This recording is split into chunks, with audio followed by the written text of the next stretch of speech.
Hi guys, Amy here with your weekly frequently asked question. I'm going to read the question today. It's just a little bit long. Hi Amy, hoping maybe we have something you can help us with. A lot of times we have patients who don't want to do any work because it's not hurting yet or they don't see the urgency. We're pretty good at asking open-ended questions. Specifically, what advantage do you see in waiting? But when the patient says, I just want to wait until it hurts, I don't really know what to do from there. I tend to want to go into lecture mode. This is a doctor talking. Imagine that. How do you get the patient to own it without lecturing them? I tend to want to go into a tirade about how there are a lot of medical conditions we treated that don't hurt, or that things just will get more expensive over time. But I'm guessing that won't be very effective. Can you help? So here's, knowing this particular doctor and knowing a lot of you, I think what happens sometimes is we can be too good, all right? We have an answer for everything. And he mentioned what advantage do you see in waiting, which I think is a great question. If a patient says, I'll just call you, I'll just let you know when I'm ready, or I think I'm going to wait. I think that's a great way to uncover an objection by asking that question. Hey, that's totally up to you. You get to decide, obviously, whether or not you do anything or at what pace you go. But if you don't mind me asking, help me understand what benefit you see in postponing. Okay. And, that will bring out an objection. Now, obviously, what's happening here is when he was asking that question, the patient said, I'll just wait until it hurts.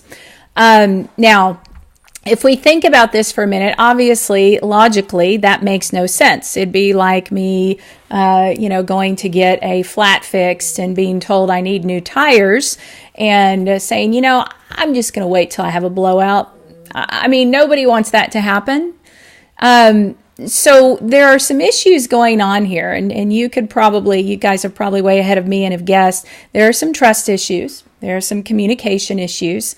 I think sometimes when we're too good and we have an answer for everything and we feel like we have all these open-ended questions down pat, if we're not cautious, we can paint a patient into the corner. All right. They can feel pushed. It's because we're not really listening. And the goal is to listen. The goal isn't to see how many open-ended questions you can fire at them. The goal is to listen. Now, naturally, we're going to be able to listen when the patient's talking more, and they're going to talk more when we ask questions, and open-ended questions allow them to talk more. But I think sometimes we get that confused, and we think if I just have a whole lot of open-ended questions memorized, I can just fire those out. No, that's not it. We've got to be in tune. We've got to be listening. And so here are a few things that I shared with this particular doctor that I think will help if you find yourself in this situation. Number one, slow down and listen. I know you're hearing what they're saying, I hope, but are you hearing what they're not saying? Are there some unspoken objections? Again, it doesn't make any sense to wait until something hurts. So if they're telling you that, guys, that's a red flag that there's a trust issue there. Okay, and that means you probably need to step back and either there's a trust issue, they're scared to death, it could be a number of things. And so at that point, I think, we want to step back and listen and say, you know what? Hey, I totally get it. It sounds like timing's not right at this point. Tell me more. Okay, if we're going to wait until something's a bigger issue, it means right now is not right.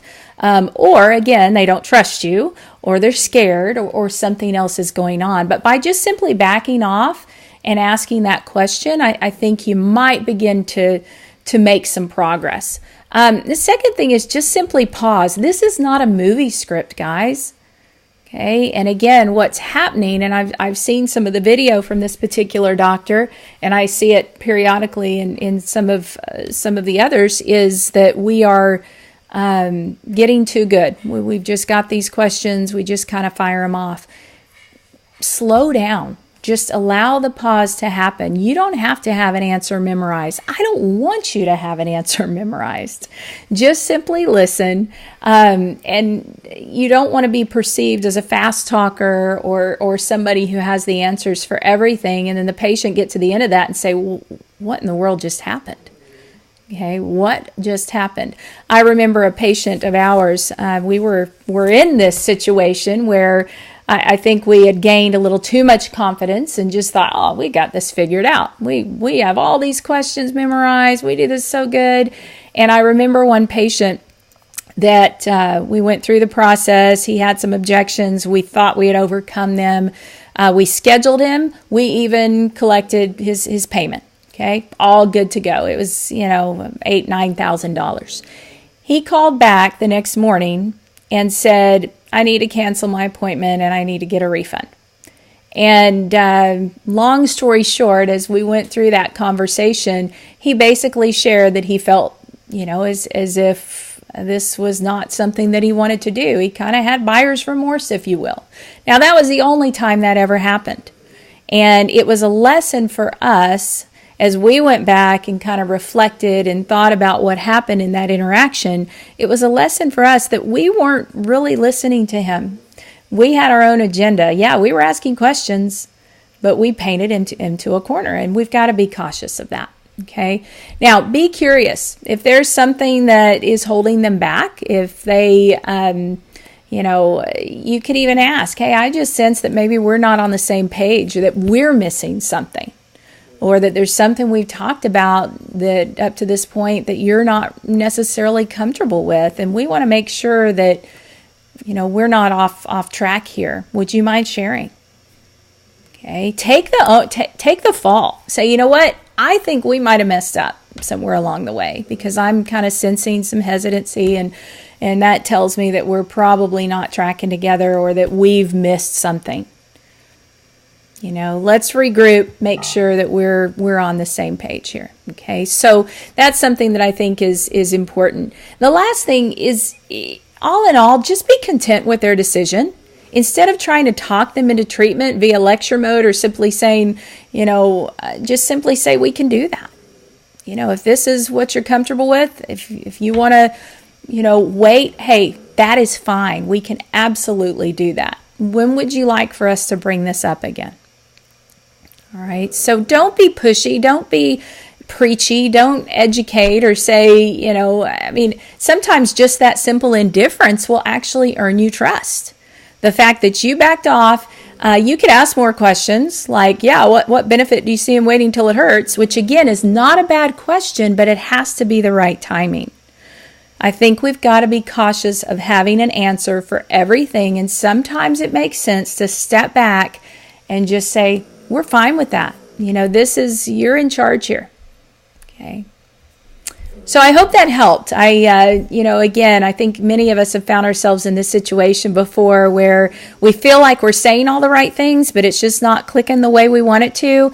And oftentimes it's because we're not really truly listening. This is not really a two-way conversation. It's more of a technique. And that is not what we're about. This is not a technique. It has to be sincere, it has to be genuine, and the patient has to be at the center of it. And in this scenario, they were not.